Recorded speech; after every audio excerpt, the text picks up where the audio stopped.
एवमुक्त्वार्जुनः सङ्ख्ये रथोपस्थ उपाविशल् विसृज्य सशरं चापं शोकसंविघ्नमानस.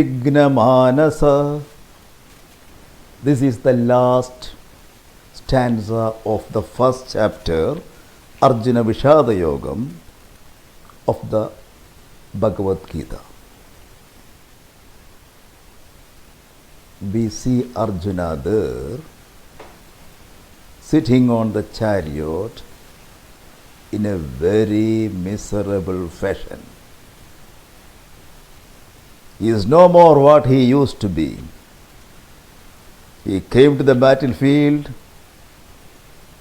as a symbol of confidence, courage.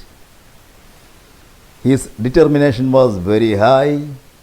He was sure of defeating the Kaurava army, but now the battle hasn't started. But before that, something went wrong with him. Yes, he has become a weakling. What happened to him? Just before the war begins, he asked Krishna to bring his chariot in between the two fighting forces.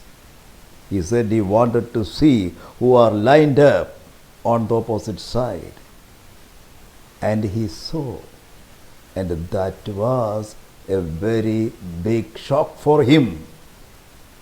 He saw his dear people on the opposite side.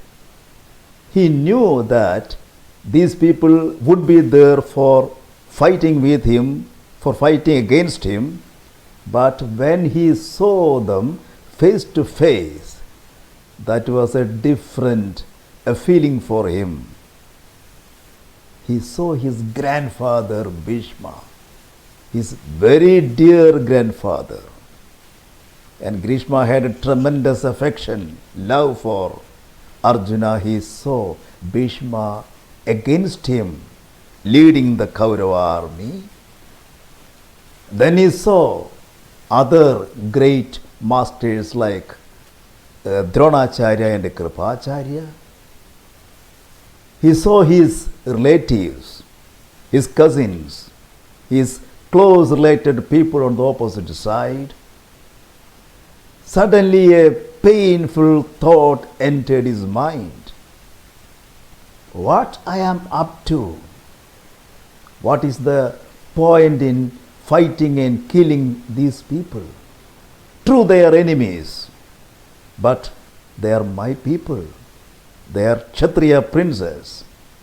Imagine what I am going to get out of this. I am able to kill all these people, but what is the use? I may get a kingdom. That kingdom is my right.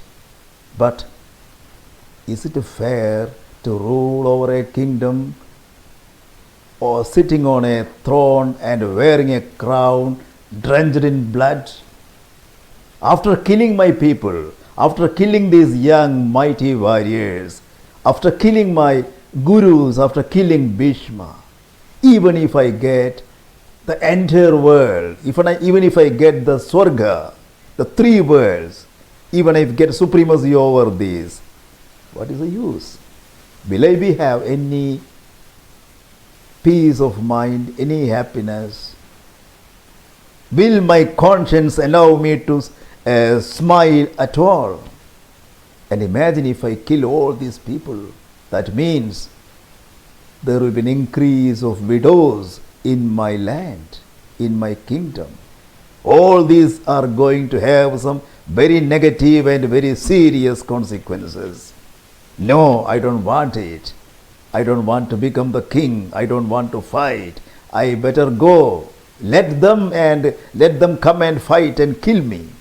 I am ready to stand here with my hands tied. Let them finish me. No problem. But I cannot kill them, Krishna. I cannot kill them. I better go out with a begging bowl. That is far better than this. All these, he is discharging his emotions, finding out justifications, excuses so that he doesn't have to fight. This is the situation. Krishna hasn't interfered.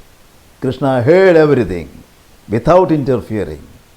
So he was allowing Arjuna to speak out his mind.